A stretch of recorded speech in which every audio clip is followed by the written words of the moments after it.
Salut. Voilà, bonjour et bienvenue à tous. Heureux de vous accueillir en distanciel ou présentiel et pour notre 139e réunion. Donc merci à Anne-Marie de nous avoir préparé cette réunion qui aura pour sujet clé un exposé et les questions que l'on posera de Cyril Côme qui, comme vous le savez, est représentant de l'OIT en France et qui nous donnera la vision internationale, les enseignements, si on peut déjà en tirer, qui est tiré au niveau international sur les impacts réciproques que cette crise crée entre la santé, le travail et bien sûr l'emploi. Voilà, donc bienvenue à tous et nous démarrons notre réunion avec d'abord les présentations qu'Anne-Marie nous fait et les rappels sur nos activités en particulier. Puis nous accueillerons Cyril Côme d'ici une demi-heure, trois quarts d'heure pour prendre à son tour la parole et répondre aux questions que vous pourrez lui préparer. Utilisez le chat si vous pouvez pour préparer vos questions.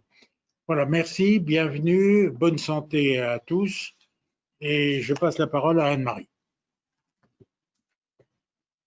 Et alors, vous nous voyez faire un jeu de chaises musicales parce que finalement, on utilise un seul micro qui est celui de mon PC. Donc finalement, voilà, vive l'orthopédie simplifiée. Alors, merci à vous tous d'être là. On fera comme d'habitude. Donc, utilisez, si vous voulez bien, utiliser le chat pour poser globalement questions et intervenir aussi. Et puis, je rebondis sur ce que disait notre président, qui par principe a toujours raison.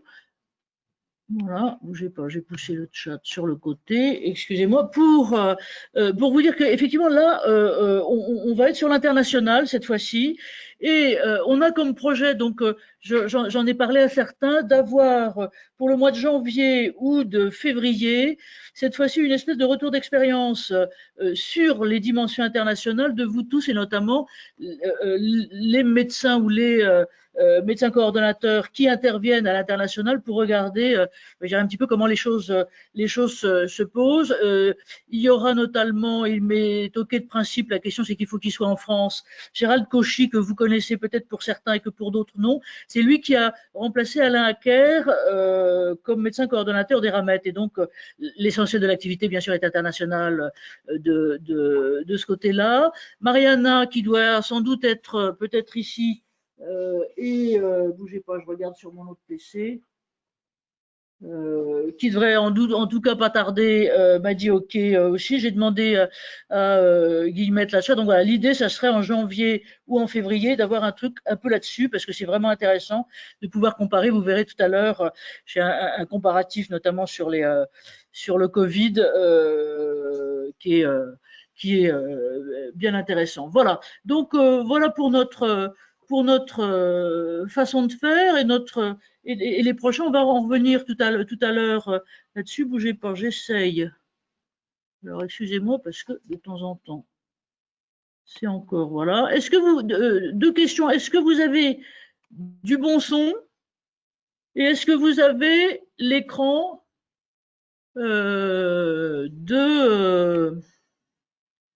je pousse le truc. C'est le mode présentateur. Et est-ce que vous avez l'écran?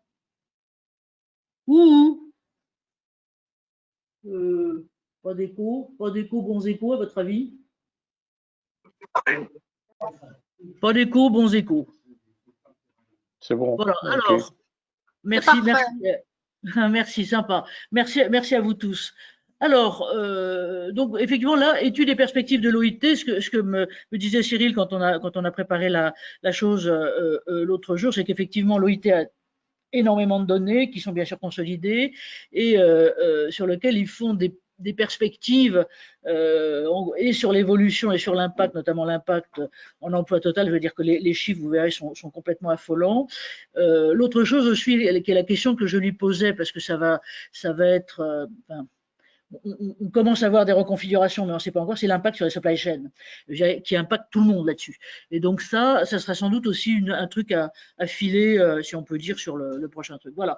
Donc je vous ai mis, alors ce que je voulais vous dire aussi, vous avez dans l'espace membre du cercle, et puis pour vous qui êtes là, la bio de Cyril Cobb qui doit être là aussi. Donc lui a déjà, je dirais, de par son parcours, hein, il était à Washington à un moment, un parcours très, très international, et vous le connaissez, c'est en plus quelqu'un de génial. Alors, comme d'habitude, je vous dis que tout sera prêt dans plusieurs jours, mais en gros, grâce au fidèle Jean-Loup, tout y compris les rapports complets sont déjà dans l'espace.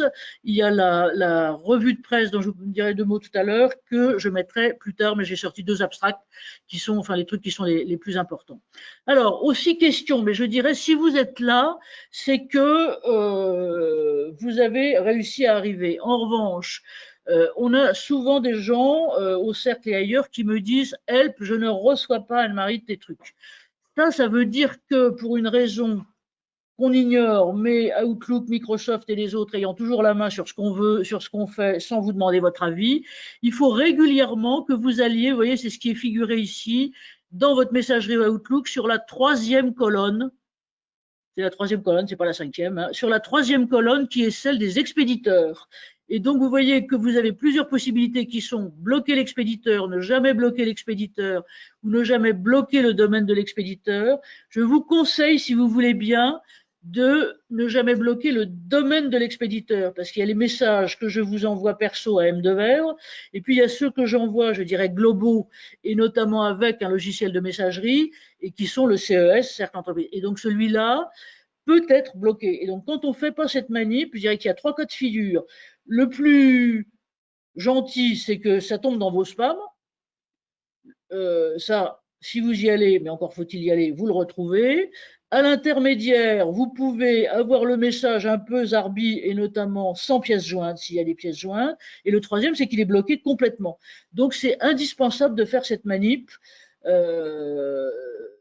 Donc, j'imagine si vous êtes là, c'est que vous l'avez, mais faites-le, y compris faites-le pour vos autres, je ne dirais pas forcément favoris, mais des gens dont vous savez que l'information est fiable, parce que sinon vous aurez tout le temps ce type de truc. Et en plus, la chose qui est bizarre, c'est que il bloque, je ne vais pas dire de façon aléatoire, mais sans doute selon, c'est votre serveur qui bloque, hein, mais selon l'endroit.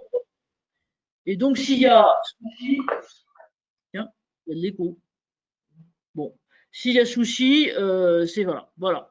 Alors donc notre thème c'est ça et donc l'intervention de Cyril tout à l'heure et puis notre truc à nous c'est de faire donc un point d'actualité et si vous voulez on va le centrer pas mal sur nos activités à la fois récentes et en perspective parce que je dirais que eh bien finalement la période qui est encore Covid a correspondu pour nous à une activité tout à fait importante.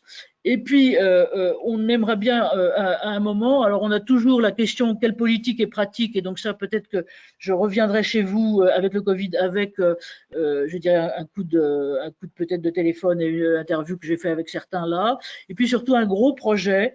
Ensuite de notre la conférence de la semaine dernière, on vous expliquera là-dessus. Et donc, en ce qui concerne la veille, j'irai très vite sur ces choses-là, cibler sur 3 ou 4 trucs, et le reste donc sera en base là-bas. Voilà. Donc, toujours sur le passé, vous retrouvez dans l'espace membre hein, nos dernières réunions, et vous avez en général donc à la fois les docs et le replay. Alors Jean-Louis Sympathie remonte par bout parce que c'est quelquefois assez indigeste d'avoir 1 heure complète, donc on essaye de cibler les choses là-dessus. Donc la dernière était celle de Martine, merci à elle. Alors notre programme, le voilà, c'est celui qui s'affiche là maintenant. Donc pour la fin de l'année, le 18, et merci, ça sera Patricia Maladry, Dr Maladry, donc qui est médecin-chef de l'aviation civile à la DGAC, et qui s'occupe notamment de Météo France, de l'ENAC, Co, en retour d'expérience Covid. Merci à elle, parce qu'on sait que c'est un secteur qui est à la fois vital et très très fortement touché, donc ça sera tout à fait passionnant. En décembre, donc on renoue avec un sujet, je dirais, plus strictement médecine et sur lequel on avait déjà fait des choses sur le cancer. en rencontre avec le docteur Toledano. Le docteur Toledano il dirige en fait l'Institut de radiologie et de radiochirurgie de Hartmann à Paris, que hélas ceux qui ont des proches dans le cancer connaissent. Hein, c'est à Neuilly d'ailleurs. Et il est président, il a monté un truc qui s'appelle l'Institut Raphaël et qui est la maison de l'après-cancer et qui en fait œuvre pour, je dirais, aider à se réinsérer, réhabiliter, reprendre confiance les post-cancer. Et d'ailleurs, je pense qu'il n'y a pas que les post-cancer, parce que souvent, hélas, ça dure. Ce que je vous disais pour janvier ou février, donc on va essayer de faire un truc sur l'international et sur pratique et politique de santé-travail avec vos exemples, et où quelqu'un qui est en fait la patronne de la division santé à l'OCDE, qui s'appelle Francesca Colombo, qui est italienne comme son nom l'indique, que je rencontre, d'ailleurs je l'ai dit au téléphone, je la rencontre globalement demain, et je lui demande à la fois de venir au cercle, et puis on verra tout à l'heure sur un truc, sur un autre sujet qu'on va organiser, idem avec les SEC le 21 janvier. Vous avez les dates qui sont affichées, donc là c'est en cours de programmation. On aimerait bien faire un truc sur l'épidémiologie, et puis je dois dire qu'il y a une chose à laquelle je n'avais pas pensé, et c'est Jacques Repussard qui nous y a fait penser, et qui est, je dirais, une discipline qui m'a l'air un peu en déshérence en France, et qui est l'expologie, et qui nous serait bien, enfin, il y a très certainement des choses qui se font, mais on n'est pas au courant. Comme il y a l'autre, j'ai recherché là, il y a des trucs qui datent un peu à propos sur des exposants chimiques ou autres, et qui sont en fait finalement les conditions de contamination à partir de l'exposition. C'est autre chose que l'épidémiologie, c'est vraiment les conditions. Qu'est-ce qui fait que quand on crache, on souffle, on respire ou autre. Voilà. Donc je n'ai pas trouvé. Hein, j'ai trouvé 4-5 trucs là-dessus. Il n'y a pas grand-chose, donc on regardera ce qu'on peut trouver. Sur la presse, que je vous disais, pardon, je ne suis pas complètement l'ordre d'habitude, mais je voudrais juste vous indiquer, moi, il y a plein de choses. Alors, sur le Covid, il y en a des centaines de kilos ou de tonnes de PDF ou de mégots maintenant, de mégas et de mégots donnés. Et donc, les éclairages, je dirais que le premier, et pardon de parler cuisine, c'est notre problématique à nous, quelque part, et qui est la réforme santé-travail. Alors, j'ai trouvé, qui est à gauche là, et que vous retrouverez dans votre revue de presse, parce que vous savez que donc, le ministre du Travail et le secrétaire d'État Santé-Travail ont donné une mission, donc finalement aux partenaires sociaux, tout à fait fermée, réservée, dont théoriquement rien ne filtre, mais là j'ai trouvé 2 trucs que vous verrez là, et qui sont sur les positions patronales et syndicales. Donc, ils ont normalement un programme de 5 réunions jusqu'à décembre, et ils doivent en décembre, je crois que c'est ça, Président, je parle sous votre contrôle, remettre un rapport là-dessus. Et donc là, il est sorti sur l'un des trucs qui datait de septembre, un article là-dessus que j'ai trouvé complètement par hasard et que je n'ai pas réussi à retrouver la deuxième fois, donc heureusement que je l'avais piqué, et il semblerait, ce qui est un peu une innovation par rapport à anciennement où on disait que les syndicats de salariés avaient plutôt une position unitaire et pas les positions patronales. Et là, il semblerait que, au contraire, les choses avancent dans ce sens-là. Donc, l'idée de ce visuel-là, c'est de vous montrer un peu les 3 voies avec VOIE et VOIX d'un certain côté. La voie partenaires sociaux, donc, qui pour l'instant est muette puisqu'elle est par définition confidentielle, normalement il ne sort rien. La voix qui est plutôt la grande voix qu'on entend qu'en ce moment, c'est Charlotte Lecoq avec sa proposition de loi, et il y a encore qui joue, si je peux me permettre, sur la méconnaissance quelquefois qu'il peut y avoir entre proposition et projet. Et puis la troisième voie qui est pas toujours là, mais qui normalement, qui à mon avis fait un peu plus qu'observer, on vous en dira 2 mots tout à l'heure, et qui est celle finalement du gouvernement habilité et donc du ministère là-dessus. Bon. Donc ça, vous le regarderez, cette loi partenaires sociaux, c'est intéressant. Et alors, je vous ai mis exprès 2 articles là-dessus. Un article qui est plutôt pas orienté patronat, mais qui analyse plutôt ce qu'est la position du patronat, et l'autre qui est plutôt classicos, je veux dire plutôt orientation syndicale.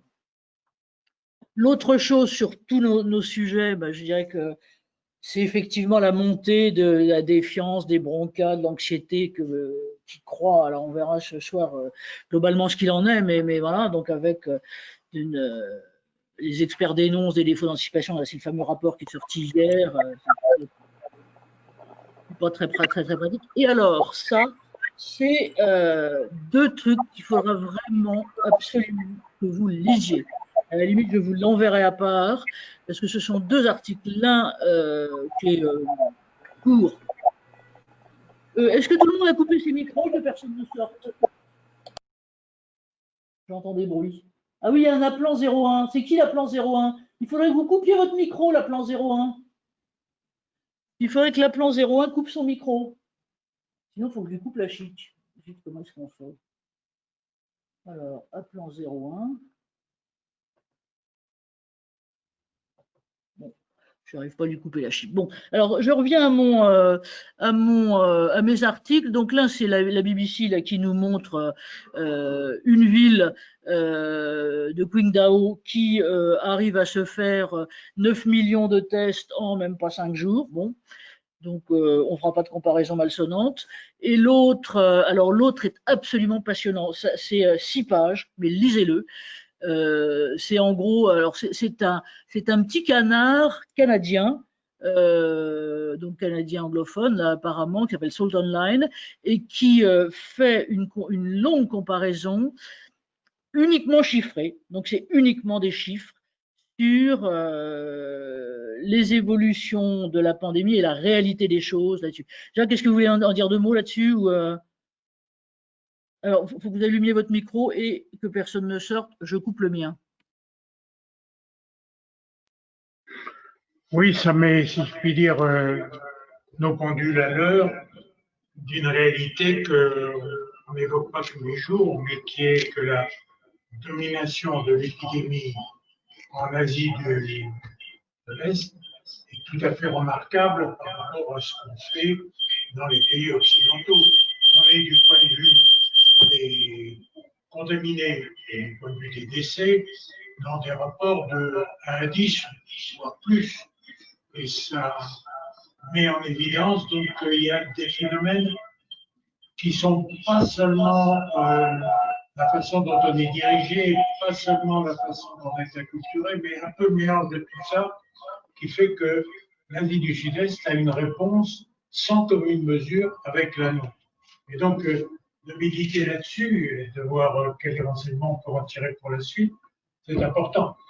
Il n'y a peut-être pas grand-chose à faire parce que certains vont dire ah ben oui, c'est la culture, c'est le gouvernement, mais si on est un peu volontariste, on peut dire sur la durée, il y a un enseignement profond à en tirer, enseignement d'ailleurs qui va devenir plus pointu au fur et à mesure que le temps va de mieux en mieux montrer ce qui se passe. Enfin, je suis la recommandation d'Anne-Marie, il faut absolument lire ça, parce que ça nous met les ordres de grandeur bien dans la tête, ordre de grandeur complet.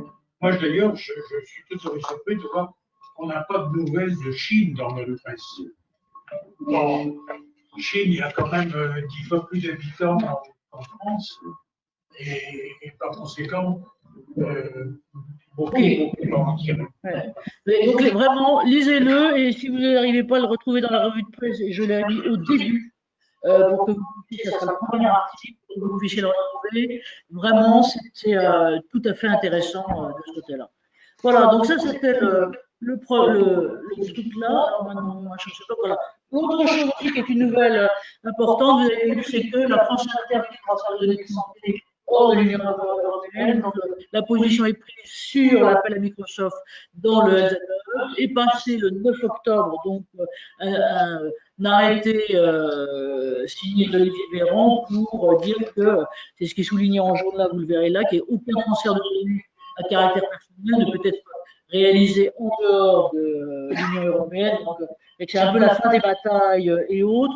Simplement, ce qu'il faut voir, ce que soulignait Jacques aussi, et donc vous avez à côté aussi que vous lisiez, quand vous aurez le temps, qui est plutôt bien foutu, un rapport qui est en fait tamponné de l'actualité, mais qui est un rapport du Conseil d'État sur le mémoire d'observation sur ces questions-là. Donc celui-là, pareil, il est déjà là, dans la base. Ça sera, je pense, intéressant de le regarder. Je vais vous dire 2 mots là-dessus. Oui. Moi, j'ai toujours le micro, ça va? Ouais. Oui. Il y a un arrêté, il y a un avis du Conseil d'État qui a été provoqué par la CNIL pour essayer de régler le conflit qui monte quant à ces marchés avec Microsoft. L'avis est assez net pour dire les lois américaines font que les sociétés américaines, malgré les dispositions européennes, seront probablement un jour ou l'autre obligées de se soumettre à des injonctions sur des buts précis particuliers. Et la conclusion est de dire les éléments de santé, les données de santé sont suffisamment importantes ou vitales pour qu'il faille ne pas passer avec des sociétés états-uniennes. En même temps qu'ils disent ça, le Conseil d'État le dit avec beaucoup de précaution, parce que la conséquence, c'est que des tas de contrats en cours avec des hôpitaux, avec etc., se trouvent remis en cause. C'est aussi que le Conseil d'État est au courant du fait que tout ce qui est en cours, et par le législateur, et surtout par des hôpitaux, par des agents qui ont des contrats, ne peut pas être interrompu du jour au lendemain. Donc, c'est une affaire qui va avoir un retentissement plus profond que le Health Data Hub. Et la prudence du Conseil d'État est de dire, ah bah oui, il va falloir prendre des mesures temporaires de transition vers une solution où ce sera remis en ordre. Je pense d'ailleurs que cette remise en ordre va être en plus compliquée par le fait que des sociétés dites françaises ou européennes qui ont des filiales aux États-Unis peuvent peut-être aussi être par la suite piégées, non pas seulement parce qu'elles ont, par le fait qu'elles ont une activité aux États-Unis. Voir l'exemple des banques, vous avez vu dans la presse des amendes énormes qui ont frappé certaines banques parce qu'elles étaient en infraction par rapport à la législation américaine et qu'elles avaient passé des contrats en dollars. Voilà, donc un phénomène important, bien sûr pour le fonctionnement du Data Hub, mais probablement aussi par un retentissement sur des choses qui n'avaient pas donné lieu pour le moment à contestation. Merci. Pardon. Alors, juste une petite question pratique. Est-ce que vous pouvez couper à la fois votre micro et vos haut-parleurs? Voilà. Et le haut-parleur à droite. Voilà. Pardon, mais c'est vrai que c'est compliqué de ce que je vous expliquais là. C'est compliqué. Donc, sur les rapports, hein, on ne va pas plus loin. Je vous laisserai regarder la presse là.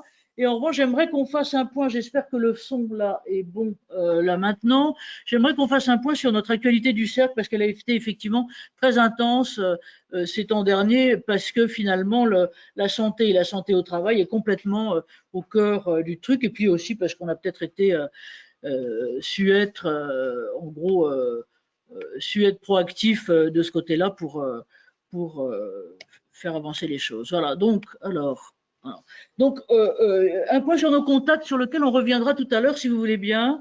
On a eu un entretien avec Jacques, avec le directeur du cabinet de Pietraszewski, sur justement les questions santé-travail, puisque vous savez que maintenant son périmètre n'est pas que celui des retraites, mais il est aussi celui de la santé-travail, très bon contact de ce côté-là. On vous en dira plus tout à l'heure et on vous dira aussi ce qu'on leur a dit de ce côté-là.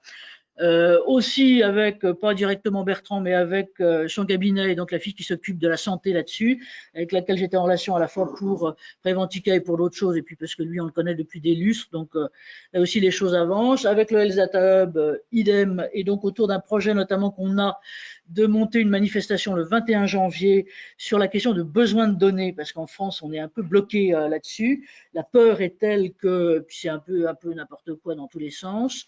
On a été, je ne sais pas si Aurélie est là, Aurélie Lavessière là est là, mais on a été aussi contacté par la FEB, donc là j'en suis assez contente qu'ils en viennent spontanément nous voir, donc c'est l'Association des grandes entreprises, sur les questions à la fois de crise et de lanceurs d'alerte. Et puis, comme toujours, plus particulièrement sur les lanceurs d'alerte aussi, mais la CFDT cadre qu'on suit, qui a sur toutes ces questions-là une position plutôt proactive, positive, intéressante. Donc on a changé, hein, comme vous avez vu le site du cercle, je dirais qu'on est assez content parce que l'audience maintenant continue entre 800 en vitesse de croisière et on avoisine les 2000 quand il y a des événements, et avec systématiquement le pop-up que je vous ai affiché là, et qui est en gros ce qu'il y a à voir sur le site, à la fois en replay, c'est en rouge, et en avenir, donc là c'est globalement en bleu là.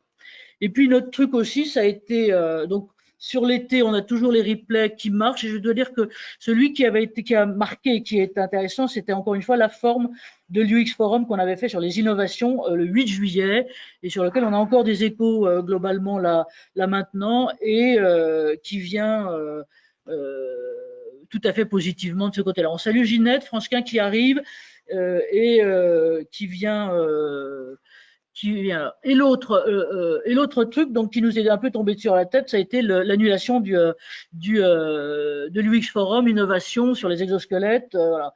Et je dirais qu'on a su le lundi, donc je dirais que moi, lundi après-midi, tout de suite mobilisé qui le droit, parce que je dirais qu'à la fois pour nos intervenants, on avait quand même une brochette de 6-8 intervenants de ce côté-là, et puis pour les gens qui attendaient ou qui autres, on s'est dit, on va faire exactement le tour de force à la même heure, le même jour, tout le monde, mais cette fois-ci en distanciel, notre UX Forum de ce côté-là.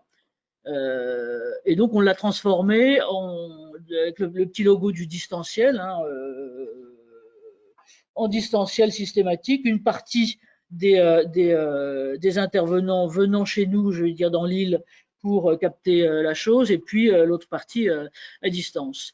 Et je dois dire que là, le voilà. Donc, en plus, ce que vous voyez, c'est que on a toujours notre fidèle Lionel. Je veux dire qu'il y a une reconfiguration de ce côté-là, notamment une reconfiguration un peu lourde, puisque celui qui était le pilote total de ça, qui était Airbus, et qui était Claude Jiménez, je ne sais pas si vous vous souvenez, c'est un type vraiment génial là-dessus. Je dirais que là, les difficultés qu'ils ont font que ça se reconfigure tout à fait différemment et que malheureusement Claude abandonne ça. Mais on a, je dirais qu'une nouvelle vague, une nouvelle génération qui monte.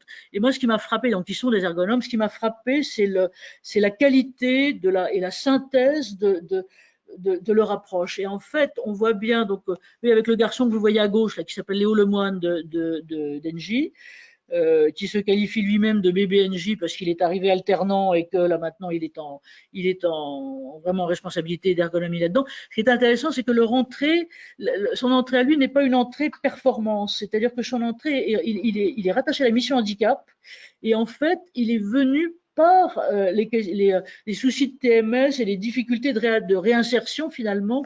Et donc on a vraiment des optiques, je dirais, qui sont à la fois de génération et autres nouvelles. La fille qui est en dessous, qui s'appelle Marianne Grangeret, là aussi, si les petits cochons la mangent pas, elle a 23 ans, je crois, et elle vient de rentrer là-dedans.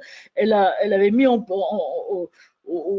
place et détecté des choses tout à fait importantes. Alors, elle est passée chez Renault, je crois que Lionel, donc de la SNCF, l'a eu comme étudiante et autres. Et en fait, elle s'est dit, tout ça c'est bien, mais on a beaucoup de subjectifs, ce qui est très important, d'avoir le ressenti des gens qui utilisent les exosquelettes, mais avoir quelque part une espèce de, j'allais dire, de juge de paix, de mesure, et qui puisse dire exactement sur la mesure des tensions musculaires, par exemple, ce qu'il en est, c'est bien. Et donc, toutes les choses allaient là-dessus, avec un autre là qui est Benjamin Puy de Bouygues Construction.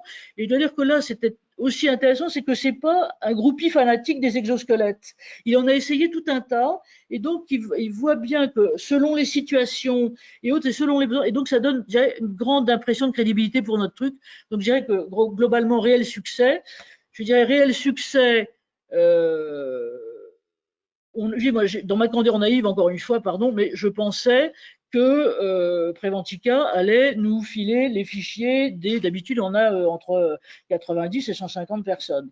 J'ai demandé comme une malade pendant 4 jours, et malheureusement, quand les choses arrivent trop tard, elles arrivent trop tard, et finalement, j'ai eu un fichier de 15 noms, pardon, donc ça faisait quand même pas beaucoup, et aucun n'est venu. Donc il a fallu qu'on fasse tout l'effort, marketing et diffusion nous-mêmes, et ça a en gros plutôt marché, puisqu'on a eu un peu plus de 100 inscrits et 60 présents, donc avec beaucoup de gens en plus derrière là-dessus. Donc les 3 trucs à retenir, je dirais que c'est notre formule UX Forum Innovation, y compris celle qu'on avait fait en distanciel complet en juillet avec d'ailleurs, comment s'appelle-t-il, Garabiol, donc qui était là, ça marche, vraiment, c'est le bon truc. L'autre chose aussi, mais ça on le voit partout dans le monde, c'est que l'intérêt pour les exosquelettes est en train d'exploser complètement, y compris pour les petites structures. On a une demande de recommencer, continuer, voilà. Et avec ce qui est intéressant, Pierre, qui est Colonna, qui est en bout de ligne là, j'ai eu une demande d'un type de chez toi qui est l'ergonome en chef de je ne sais plus quel ensemble d'hôpitaux et qui nous dit en gros ce qui se passe au Japon depuis des années là, parce qu'ils sont en avance de 10 ans sur le vieillissement, si on peut dire, et qui nous dit, mais ça serait bien, et que vous, certes, vous fassiez quelque chose, parce que, en gros, la formule, l'originalité de la formule, c'est qu'on ne veut pas de pollution commerciale. C'est-à-dire qu'on n'est pas un tremplin pour telle ou telle solution. C'est-à-dire que je leur tape sur le nez quand ils disent leur nom un peu trop souvent. On va les voir après, il y a leurs coordonnées, mais on n'est pas là pour ça. Et donc, ce garçon-là m'a contacté en me disant, écoutez, ça serait bien que vous nous aidiez à monter un groupe de travail ou autre pour essayer de détecter et de monter les solutions qui. Alors je sais qu'il y en a certains qui se font, à Paris je ne sais pas, mais en dehors, dans l'Est comme toujours, ils sont toujours en avance, donc je ne sais plus si c'est à Metz ou quelque part, ils sont déjà en train de tester ces formules-là. Et la façon dont ça se passe au Japon, c'est à la fois pour les patients, et notamment les vieux, pardon, parce que ça permet aussi de les faire marcher, de leur faire de la gymnastique en dehors et on sait l'impact que ça a après sur le déclin cognitif ou autre quand on ne bouge pas, et aussi bien sûr pour toute la chaîne des aides-soignants, pour transporter les malades, pour faire les lits et autres. Et donc là, ça c'est un point qui est important, on est assez content là-dessus. Donc on a pris une date d'ores et déjà en triangulation avec nous, et puis on a pris comme point d'appui donc notre CNAM par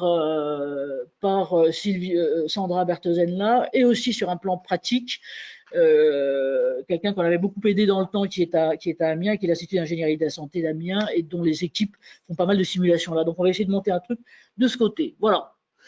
Notre autre chose qui a été aussi importante et qu'on avait décidé de monter je dirais il y a un petit moment, et qui est avec, donc on l'a fait la semaine dernière avec Jacques Repussard, qui était intervenu, Marie-Pierre est en bout de ligne, hein, Jacques était intervenu donc l'an dernier, rappelez-vous, sur peut-on, que faire et que peut-on penser face aux catastrophes ou face à des crises inimaginables. Et donc, il nous a fait un truc vraiment génial, disons, sur le thème crise au-delà et en dehors des normes. Et notre titre, c'était quelle anticipation et quel pilotage stratégique et opérationnel. Et donc, son concept là-dessus, je ne vous en dirai pas plus, mais là aussi, allez le regarder, le truc est ouvert, allez le regarder sur le site. C'est le thème de catastrophe lente. Et en gros, ce qu'il dit, c'est que sur les catastrophes, j'allais dire immédiates, que ce soit par exemple ce qui s'est passé la fois dernière dans les Alpes-Maritimes, que ce soit aussi le crash de la Germanwings ou autre, on est capable de mobiliser très très bien des équipes là-dessus. En revanche, sur tout ce qui est finalement polyfactoriel à effet induit long, et donc atypique, il a pris les deux exemples en fait de Fukushima, puisque en gros, oui, vous irez voir, lui a eu à le gérer, je dirais quasiment avec le président de la République là, sur l'intervention d'abord auprès de l'ambassadeur de France au Japon, parce qu'il y avait 100 000 Français à sauver là, mais c'est qu'en gros, la compréhension de ce type de phénomène et des effets sociaux induits et l'anticipation est tout à fait insuffisante, et qu'en gros, là c'est vrai qu'on a vu d'abord le tsunami, puis un peu ou beaucoup la radioactivité, mais pas suffisamment après tous les effets socio-économiques et finalement psychosociaux, et sur lequel aussi la gestion de la crise a été ravageuse au Japon. Et donc, regardez, son truc est excellent. Visionnez le replay crise au-delà des normes, et c'est absolument excellent, je dois dire. Et donc, on a après, et merci à Jean-Marie d'avoir été là, d'avoir aussi contribué à l'interviewer et autres. Et on a un projet finalement immédiatement avec lui derrière. Et Ginette, merci que tu sois là, parce que je suis sûr que ça plaira beaucoup, et à toi et à ton maire. Bon, et voilà. Donc, on a prévu un suivi approfondissement en action. Donc, on a envoyé le truc avec le replay disponible, et puis surtout l'idée de construire les prochaines étapes. Et on a signé un truc, donc je dirais à trois, le président et moi, et puis David Autissier, donc pour l'ESSEC, pour globalement aller plus loin et donc faire des zooms. Alors dans les zooms, ce qu'on a prévu notamment, et là, c'est un truc idiot, mais je pense que capitaliser et consigner toute cette expérience, on le pousse beaucoup, c'est très important.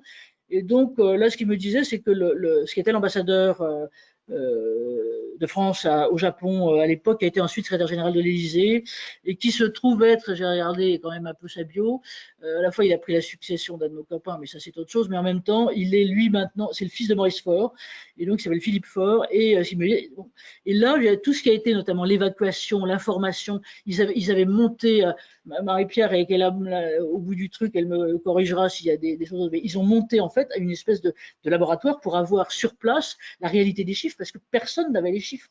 Et donc, l'IRSN, à l'époque, a monté un truc pour avoir l'ensemble des mesures. Et encore une fois, l'un de ces grands trucs, et donc ce qu'on souhaite faire derrière, c'est finalement utiliser ça, c'est que ce qui manque, et ce qui est intéressant, c'est que la traduction en France de empowerment n'existe pas. c'est-à-dire qu'on le traduit par responsabilisation, qui a un côté un peu juridique ou ce qu'on veut, voire culpabilisant, mais on n'a pas ce qui est finalement le doté des capacités, de l'engagement, de l'information nécessaire pour agir. Et en gros, quand il analyse la crise Covid actuelle, c'est exactement ce qu'il montre. Donc voilà ça. Voilà ça. Bon. Et puis ce qu'on a aussi dans le tube, alors c'est pour ça qu'on est aussi un peu fatigué, c'est que c'est demain soir. On a donc avec le CNAM, et puis pour des questions d'ingénierie au CNAM Calais-Port, donc on va le faire ça chez nous et à distance. On a un truc donc, qui est prévu sur le débriefing Covid en milieu de santé.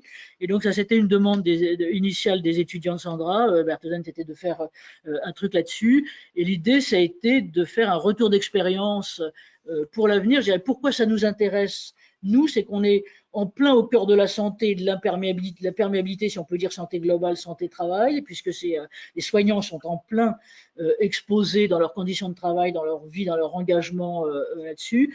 Et on a, vous avez les photos des trois vedettes.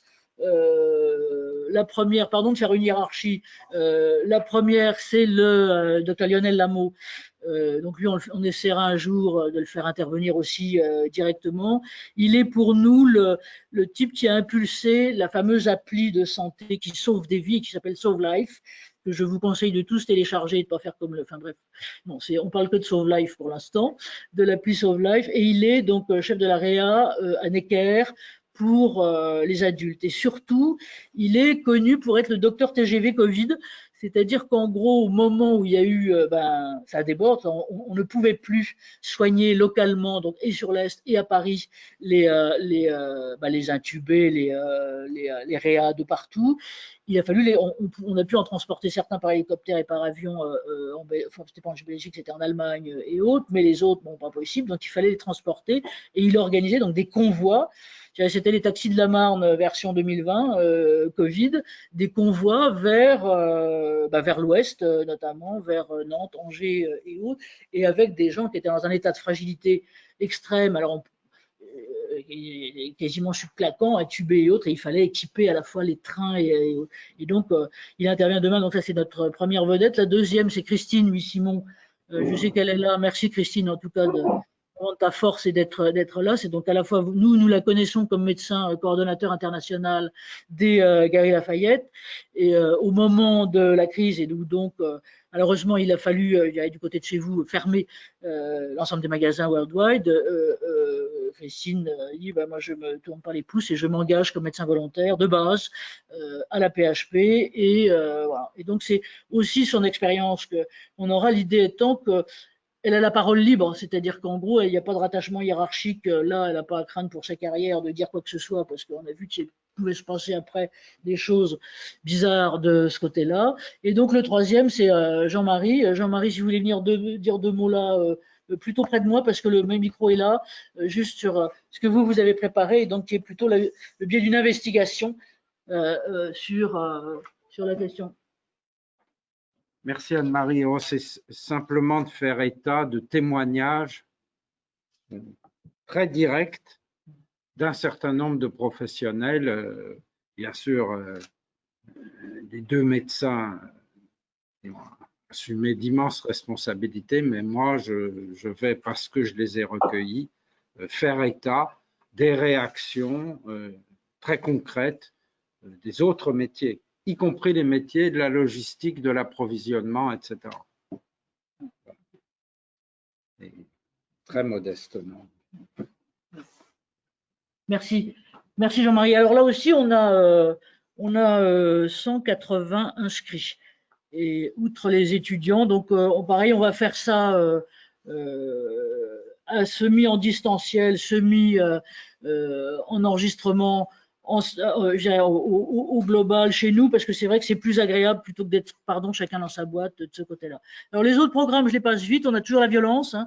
Donc on a déprogrammé celui de Préventica, on le reprogrammera, je pense, plus tard en 2021. Mais sur ce qui est spécifiquement violence en milieu de santé, toujours avec le CNAM, toujours avec les étudiants de Sandra Bertheusen, c'est le 19 novembre et c'est toujours le soir dans le cadre des rencontres de la chaire de la santé au travail. Et puis on a, alors Aurélie est là, on l'a repoussé en fait ça depuis presque un an. Oui, ça fera Ça fera 1 an jour pour jour qu'Aurélie aura fait son intervention au cercle, qui était génial, sur les lanceurs d'alerte en interne au groupe Essilor. Et donc, on a prévu, et là, l'ESSEC nous a dit tout de suite, et David Autissier m'a dit tout de suite, OK, Jean-Marie aussi Peretti là-dessus, c'est donc on aura le 14 janvier, toujours pareil, en fin d'après-midi, 18h, 19h30. Il est fort à penser qu'on sera toujours dans la configuration distancielle et peut-être, j'espère, un enregistrement chez eux. Et là, l'idée, donc, c'est d'avoir un peu le double regard, à la fois celui d'Aurélie et puis peut-être en complétant d'autres entreprises, et de quelqu'un qui s'appelle Franca Sadis-Madinier, là encore une fois une semi-italienne, et qui est donc à la CFDT cadre, et surtout qui est membre, je ne sais pas comment on dit, du CESE européen. Donc, c'est qu'il y a au niveau de l'Europe la même chose que ce qu'on a en France de Conseil économique, social et environnemental, mais qui est là au niveau européen, et elle a contribué à préparer, je dois dire, la directive. Et le nouveau, c'est que la directive européenne qui est sortie fin 2018 entre en vigueur le 1er janvier prochain. Et donc, elle complète complètement la loi Sapin. Ça bouleverse beaucoup les choses, parce qu'en gros, le système de la loi Sapin avait une hiérarchie, je dirais, à 3 niveaux d'alerte. C'est-à-dire que on parle de lanceurs d'alerte en interne aux organisations, on ne parle pas des lanceurs d'alerte externes. Mais quand une problématique est détectée en interne, le système français Sapin, c'est on commence par la hiérarchie de l'entreprise ou le système de l'entreprise pour appeler ça. Il faut qu'il marche. Le deuxième, c'est si ça marche pas, là il y a capacité à appeler les institutions ou les instances globalement quelles qu'elles soient, et ensuite les médias. Je dirais que la directive, et là ça change complètement les choses, rechange l'ordre des facteurs, puisque il y a le salarié a le sentiment de ne pas être entendu à l'intérieur de sa structure, il y a pour lui une possibilité d'appel, je dirais quasiment immédiat, à l'extérieur. Donc là, le point est tout à fait important à regarder, et ça incite, c'est pourquoi d'ailleurs la FEP regardait ça aussi, ça incite vraiment les entreprises à mettre, enfin, toutes organisations, à mettre en place un système interne d'alerte. On avait vu en janvier dernier que l'exemple d'Orange, d'ailleurs, le système de France Télévisions, par exemple, sur le harcèlement, sur les questions sociales, ça marche plutôt bien, mais il y a toutes les autres. Et on voit, si vous voulez, en gros, juste pour en dire 2 mots là-dessus, on voit en ce moment aux États-Unis, il y a une croissance incroyable de lanceurs d'alerte en interne aux boîtes. Mais là, le système est différent, parce que ce soit pour la corruption, et c'est la SEC, pour les questions de santé, et là c'est une antenne du ministère fédéral du travail et de la santé là-dessus, il y a un nombre effectivement de plaintes et d'expressions de l'alerte qui croissent de façon très importante. Donc ça sera bien intéressant de regarder ça, et je dirais que ça fait partie maintenant, à la fois ça rentre dans la dimension RSE de la responsabilité des entreprises, tout à fait évidemment, et en même temps dans leur analyse de risque, parce que c'est clairement une analyse de risque là-dessus. Alors, on a un autre gros truc, encore une fois, dans notre dada, vous savez, qu'on poursuit depuis un bout de temps sur et les data en matière de santé-travail. Donc, merci à tous ceux qui avaient participé à nos groupes de travail là-dessus. L'invisibilité est à peu près terminée, puisque maintenant, du côté des parlementaires, si on peut dire, un peu du côté du Conseil de l'innovation du Premier ministre, quand on avait eu Olivier Clatz là-dessus, c'était ça. Idem du côté du LData, donc on essaye. Et là, on fait ce qu'on sait faire, c'est-à-dire de monter des confs un peu à audience là-dessus. Et donc là, cette fois-ci, on sera 3. Donc à côté de nous, il y a à nouveau les SEC et le CNAM, et ils veulent bien bosser ensemble, ce qui est tout à fait bien. Et donc le thème qu'on a essayé de trouver, c'est sur les besoins de data. Parce qu'en gros, rappelez-vous, pour ceux qui étaient là cet été et qui ont écouté cette fille géniale qui est à la fois prof à Polytechnique et à la faculté de médecine de Paris, et donc qui anime la chaire d'intelligence artificielle Prairie. Ce qu'elle disait, par exemple, sur son truc qui est super de jumeaux numériques médical, c'est qu'en gros, tous les systèmes sont là, mais on n'a pas assez de données. Donc, besoin de données. Et l'idée, la liste des gens que vous voyez là, c'est elle, la Stéphanie Alassonnière, qui globalement est là. C'est une idée là-dessus. Alors, je vois mon président qui s'approche. Oui, parce qu'un de nos chevaux de bataille aussi, c'est l'interopérabilité. une conférence, le besoin, enfin, multiplier, il faut un peu aider, le machin. mais Pour l'instant, beaucoup de choses sont bloquées par manque d'interopérabilité. À il titre y a des sélections, là. d'exemple, j'ai dit, bah, écoutez, moi je fais une proposition radicale, Voilà. toutes les subventions, toutes les aides, à tous les hôpitaux, tous les organismes de santé qui ne mettent pas en tête Voilà, exactement. l'interopérabilité de leurs données, eh ben, vous attendez pour verser les Il y a eu subventions les gens de Calita. d'interopérabilité. C'est vraiment un facteur bloquant énorme. Donc les datas multipliées, oui, multiplier de façon organisée, bien sûr, aider à cela, bien sûr, mais il faut mettre vraiment accrocher le brelots sur le besoin d'interopérabilité qui est plus grave en France, semble-t-il, que dans d'autres pays, même si nous avons la sécurité sociale comme organisme centralisateur magnifique, mais les bases de l'interopérabilité sont mauvaises chez nous et les réalisations sont assez inexistantes. Merci Jacques. Alors, j'espère que Pierre, qui est en bout de ligne, Pierre Colonna, heureusement qu'il n'est pas venu parce que peut-être qu'il nous aurait, PHP, hein, qu'il nous aurait lynché notre président, mais je ne crois pas. Donc, effectivement, merci. C'est tout à fait important. Il y a la liste des gens que vous voyez là. Alors, il y en a un, le premier, qui dirige en gros l'unité santé de Capgemini. Lui aussi, si les petits cochons ne mangent pas, je pense qu'on sera loin après. Un autre que m'avait indiqué, si Arnaud est là, merci Arnaud, hein, donc j'ai eu contact avec Pierre-Antoine Gouraud, qui a la rare capacité d'être professeur de médecine sans être médecin, et donc il a été appelé par le CHU de Nantes pour tous ses travaux, notamment sur les données sur plein de choses, mais biologie. Anne-Marie, deux personnes en même temps. Démarrage.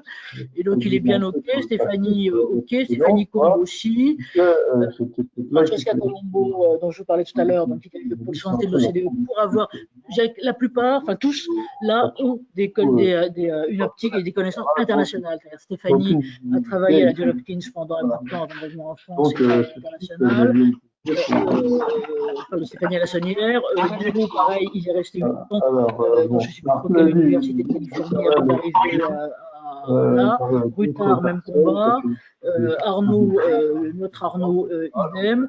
Et je ne sais pas si Anne-Marie, mais il y a vous êtes en quelqu'un qui ligne, parle en même temps, on ne comprend plus rien. Nicolas de Massieu, donc, qui est lui qui pilote chez Orange, on le voit arriver là-dedans. Donc ça, c'est un point qui est important. Il y a plusieurs personnes qui parlent en même temps. Sur ce qu'on aimerait faire, hein, ce qui est notre premier truc de dispositif, qu'on a appelé vision dynamique des dispositifs de santé, qui est en fait ce qu'on a présenté. Plusieurs personnes qui parlent. Peut-être Jacques, je vais vous demander de revenir, qu'on a eu avec le DIRCAB et la fille qui va s'occuper de ces questions-là. C'était au 24 novembre. Alors d'abord, mis à part que l'abord était fort sympathique et, j'allais dire étonnamment, pardon, il faut que les gens viennent, ça, mais en même temps, notre truc était prévu pour avoir 20 minutes et on est resté 1h30. Donc, en expliquant bien sûr ce il faudrait demander à M. Pitou de couper son micro. Essayer de leur dire. Donc là, il faut une autre, on arrive à Anne-Marie. Mais les deux viennent complètement. Il y a quand même l'envoi de. Ils ont avalé, on a avalé tous les rapports, on a tout regardé et autres. Anne-Marie, on ne comprend rien. Aussi qu'on vienne. Donc l'idée là, c'était comment aider à l'efficacité de la prévention. Donc ce qu'on leur a présenté de ce que pouvaient être nos idées, c'était autour de. Alors rappelez-vous, on avait essayé de faire passer ça au moment du projet de loi PACT, qui était l'idée santé bien commun. C'était faire je ne dirais pas pour qui, parce que ce ne serait pas charitable. Ce qui est pas mal, c'est que ça se passe. Mais donc la santé était plus comme c'est maintenant un truc. Et donc l'idée, c'est comment en fait promouvoir à la fois promouvoir la santé individuelle et collective, développer la prévention et aider le salarié, encore une fois, autant sur le même concept d'empowerment que celui développé par dans le milieu des mines. N'aidant, encore une fois, qu'on a plaidé, merci Gilles d'être là, c'est que tous salariés, tous actifs, même combat, quel que soit leur statut, fonction publique, économie sociale et solidaire, entreprise commerciale classique et lycée de Versailles. Et donc, ce qu'on leur a dit, c'est que pour contribuer à ça, l'idée, c'est vraiment d'avoir, et c'est le schéma de Jacques, hein, de Jacques Bouvet, mon président, c'est d'avoir un truc en 3 niveaux. C'est d'abord de bien comprendre ce que sont les facteurs de contexte qui modifient très profondément à la fois la relation au travail et la relation à la santé. En gros, ce sont les grands déterminants. Ensuite, c'est la notion de dynamique, et qui en gros, qui revient d'un certain côté l'impulsion de la mise en œuvre de tout ça. Et puis après, je dirais que, mais après seulement, on est dans l'organisation de l'activité terrain et dans les différents dispositifs de ce côté-là. Et donc, c'est un peu ça là-dessus, avec le premier truc, donc les trucs de contexte. Qu'est-ce qui modifie le contexte de ce côté-là? C'est bien parce que ça milite effectivement. C'est pas idiot du tout que la réforme en question santé de travail soit chez eux. C'est la question de la personne. C'est-à-dire qu'on a maintenant.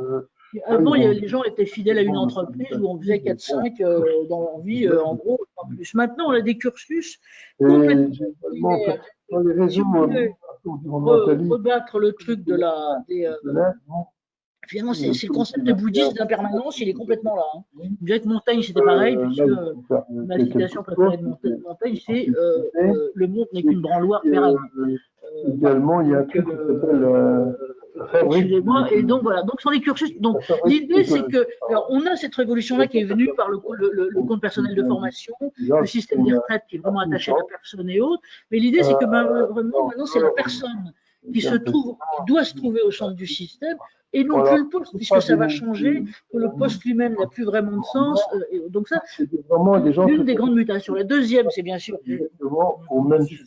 parce que voilà, donc l'itinérance de l'emploi, du côté des entreprises, on s'y pas du tout. Du côté des syndicats, pas tellement non plus.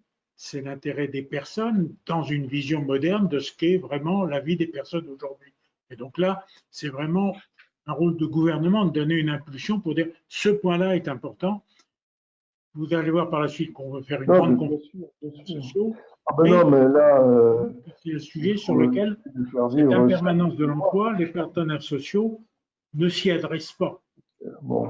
J'ai demandé aussi à une ville. Et à la limite, avec, il peut y avoir un certain antagonisme, parce que la fidélité, la fidélité à l'entreprise ou la fidélité à une appartenance syndicale de la même façon peut se dissoudre complètement. Et donc, c'est là où, effectivement, pour le coup, la personne publique, enfin la puissance publique a quelque chose d'important. Personnalisation, digitalisation, on ne va pas revenir là-dessus, tout le monde est au courant, mais effectivement, ça change complètement les pathologies avec les pathologies de santé mentale, de RPS qui montent de plus en plus. Et puis du côté de la santé strictement, ce qu'on a vu nous basculer aussi, ce qu'on a vu au cercle basculer dans les perceptions des professionnels comme des autres, c'est que les gens ne sont plus différents et n'ont plus envie d'avoir une santé différente, traitée selon qu'il y a le moment où ils rentrent dans leur entreprise ou dans leur job et le moment où ils sont dehors, c'est globalement la même, et leur demander la fameuse porosité sur laquelle, avec Cyril Cohn, qui va pas tarder à arriver, on avait monté il y a 2 ans un truc là-dessus, un gros truc là-dessus, sur la porosité de ces 2 types de santé, ça vient aussi là-dedans.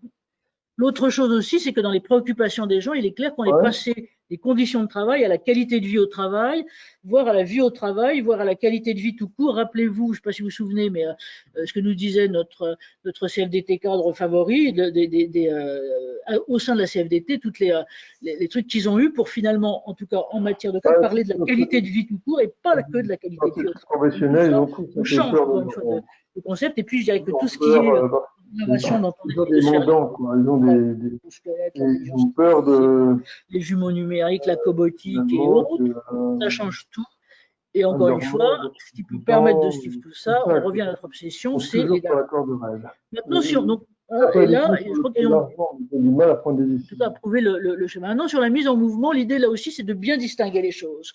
Le premier, je dirais, c'est du côté du terrain. Donc, c'est à la fois les questions de responsabilité, quasiment légale aussi, de pilotage et puis de régulation. Alors si, clairement, et nous, je dirais qu'on est clairement, là pour le coup, position MEDEF, c'est bien. On est, c'est l'employeur, celui en gros qui a la responsabilité, je dirais pleine, opérationnelle, financière et légal, puisqu'en gros, c'est lui. Il y a un problème pour ce donc, le pilotage, il est clair que le système de d'autres est tout à fait bien. L'augmentation du bâtiment, de la mobilité, etc. Maintenant, sur ce qui est la régulation du système, là, c'est clair que c'est l'État. Didou, vous pouvez couper votre micro. Avec la complexité du oui, il y a l'énergie, mais et là, ce qu'on a essayé de bien leur montrer, c'est de bien. Anne-Marie, s'il te plaît, Anne-Marie. Expliquer ce qui était en gros notre position, c'est que là, c'est important qu'il y ait une forme de fonction suprême qui soit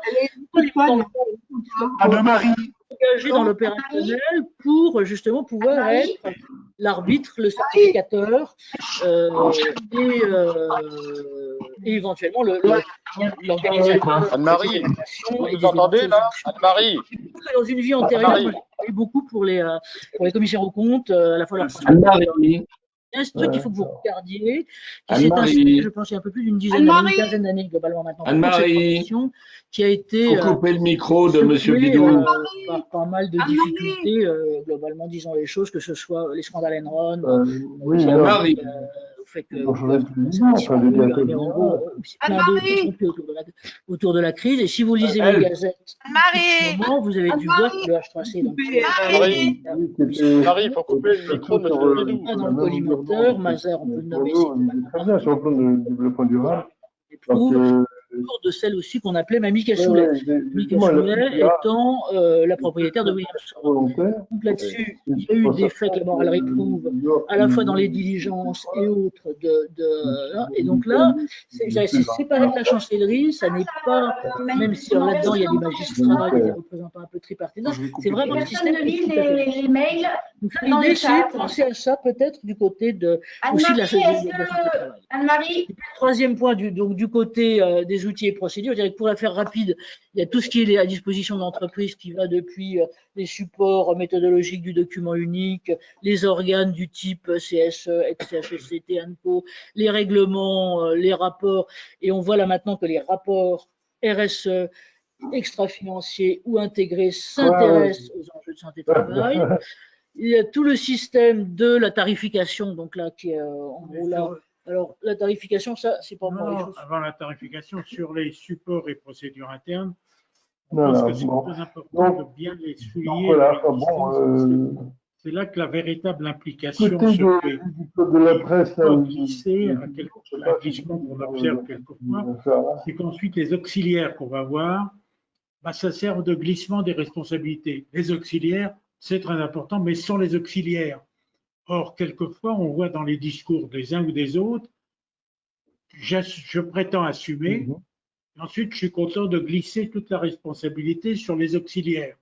Et comme le texte de loi qui se prépare, il va beaucoup parler des auxiliaires, il ne faut pas qu'il crée l'inverse de ce que l'État et de ce que nous tous on voudrait créer. C'est un bon système de responsabilité où l'employeur est quand même au sommet des responsabilités. Il ne faut pas qu'il y ait un établissement de responsabilité, mais il ne faut pas qu'il se sente défaussé par les outils qui prennent la place de la responsabilité. D'où le paragraphe support. Oui, mais j'aimerais bien que je me pose la question, les bouquins qui sont achetés par le Bon commun, là, ils partent de chez toi ou ils partent d'un routeur? Des risques. De chez toi. Aussi, je continue là-dessus, merci. Tout ce qui est les acteurs de la prévention, il y a un nombre d'acteurs très important. Anne-Marie, vous nous entendez? Dans les discussions, on n'est pas au-dessus, donc c'est vrai que c'est important qu'il y ait un H3C ou une tutelle. Je pense autonome, c'est mieux plutôt qu'elle soit internalisée dans les ministères. Ce que sont les CARSAT, alors on verra leur avenir de l'INRS, de l'OPPP, des ARAC, d'ANCO, et éventuellement de ce sur quoi Mme Lecoq dit je vais être présidente donc France Santé Travail et autres, et les services en eux, ce sont des opérateurs, ce sont des grands auxiliaires institutionnels, quels qu'ils soient. Et là, là, lui, l'idée là, c'est que ça, bah, on verra là, au moment où les projets de loi sortiront, ce qu'il y aura lieu de faire à ce moment-là sur l'articulation des différents acteurs. Mais l'idée, encore une fois, de ce H3C de la santé, l'État puisse avoir la main, mais sans être mouillé non plus, sans être complètement pollué politiquement par le fait que bah, il y aura le ministre ou autre. Là, c'est vraiment une instance en tant que telle, et vraiment ce truc marche bien. Il y a un magistrat qui est à la tête, parce qu'effectivement, la question de la certification du non-respect est tout à fait importante. Mais voilà. Donc voilà ce qu'on a en gros dit. Ce qu'on a dit aussi, et je vais juste lui dire 3 secondes là-dessus, c'est que oui, la confiance était telle qu'il nous a demandé, il nous a demandé peut-être les aider à trouver des visites d'endroits un peu emblématiques, sympathiques et autres qui font des choses importantes en matière de santé-travail dans des horizons divers. Donc j'ai contacté certains d'entre vous globalement là-dessus. Et bon, bah, je pense que à la fois c'est une bonne chose pour nous et autres. Il faudra, alors bien sûr, il y aura le calendrier politique, l'acceptabilité politique, parce qu'encore une fois, les raisons ne sont pas une objectivité Anne-Marie, tu m'entends? faramineuse forcément là-dessus, il y a toujours des trucs là, mais donc appel Anne-Marie. Anne-Marie. Alors, Anne-Marie, il n'est pas là, donc je vais en profiter lâchement. Anne-Marie. Anne-Marie. Je vais regarder s'il m'a envoyé un SMS. Anne-Marie, on n'entend rien. Il venait normalement et je lui ai envoyé 2 fois le plan. Mais je peux vous laisser, je vais regarder là. Je peux vous laisser présenter le truc là si vous voulez. Quoi? Est-ce que Monsieur Bidou peut couper son micro? Merci. Voilà. S'il vous plaît, Monsieur Bidou. En double son, c'est insupportable. Oui, je voudrais dire aussi, je reviens sur. Merci beaucoup, Monsieur Bidou. Bon, j'ai merci à tout à l'heure, il y a 46 minutes. Donc, il est en chemin. Sur notre rencontre au ministère, pour dire qu'on a insisté aussi sur 2 détails qui sont de permettre l'interopérabilité au système, au service de santé au travail, interentreprise ou pas. C'est des choses qui avancent mal. Un identifiant unique, ça devrait être tout simple, ça avance très lentement. Et donc, on a insisté ça et on a insisté aussi pour dire que parmi les progrès, il y avait effectivement la multiplication des data et la capacité à bien les traiter. Point sur lequel il n'y a pas forcément enthousiasme parce que ni du côté des patronats, ni du côté des syndicats, ni du côté des salariés, on n'est pas toujours enthousiasmé à l'idée que votre histoire est consignée quelque part et peut être ouverte. Et donc, il y a à la fois un progrès à faire circuler l'information et une difficulté à voir comment on contrôle cette circulation. Pour le moment, on a des systèmes extrêmement bloqués en France sur la circulation de l'information. Voilà.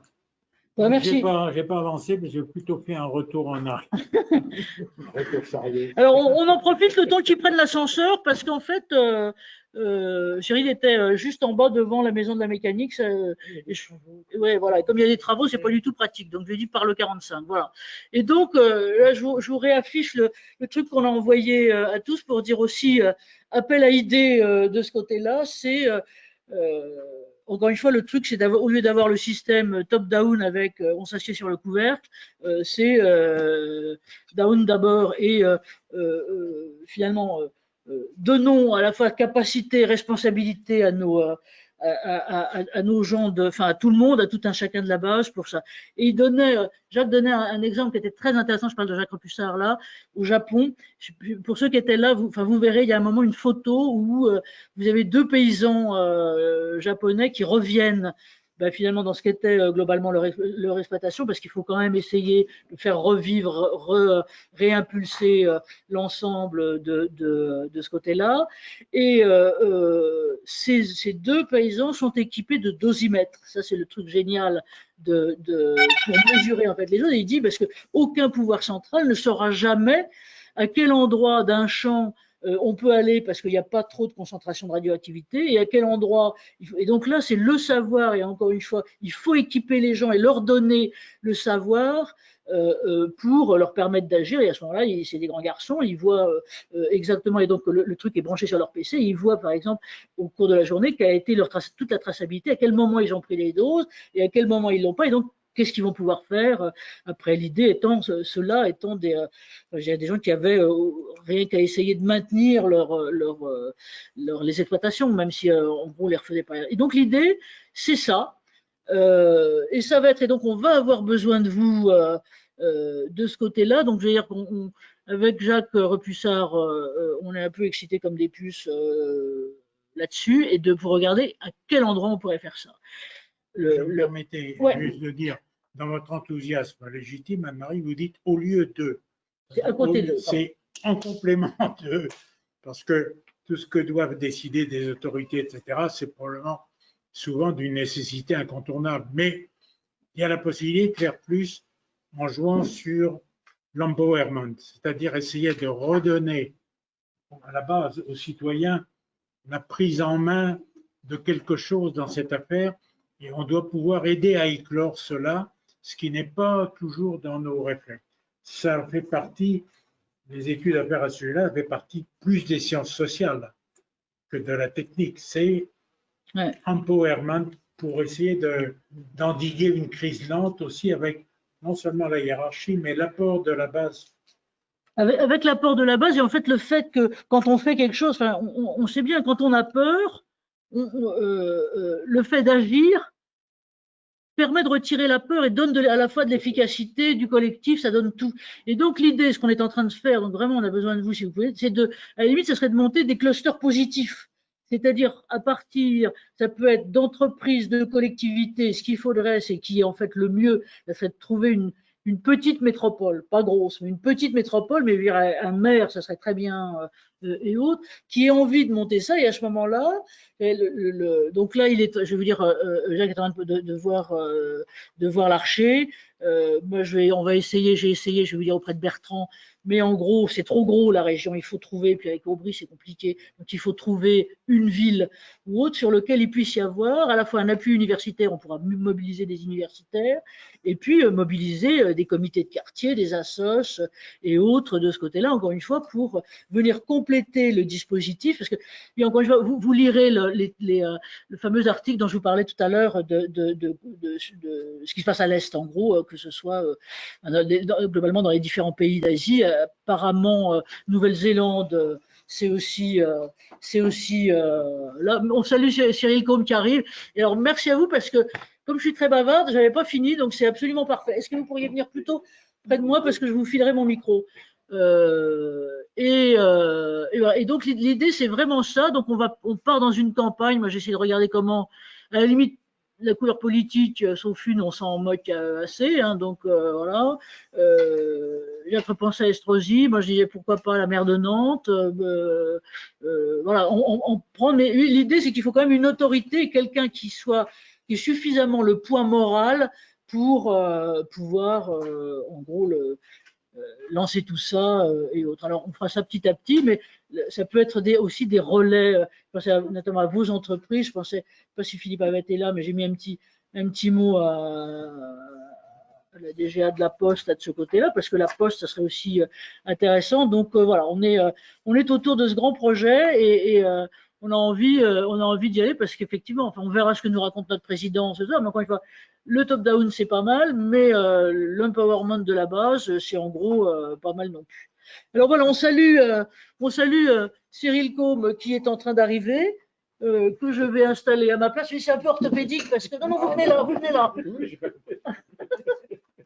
Et moi, je prends mon crayon. Qu'est-ce qui m'a piqué mon crayon? Est-ce que je peux avoir un dossier éventuellement? Ça reste. Oui, je te le filerai, oui. D'accord. Tiens.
Voilà,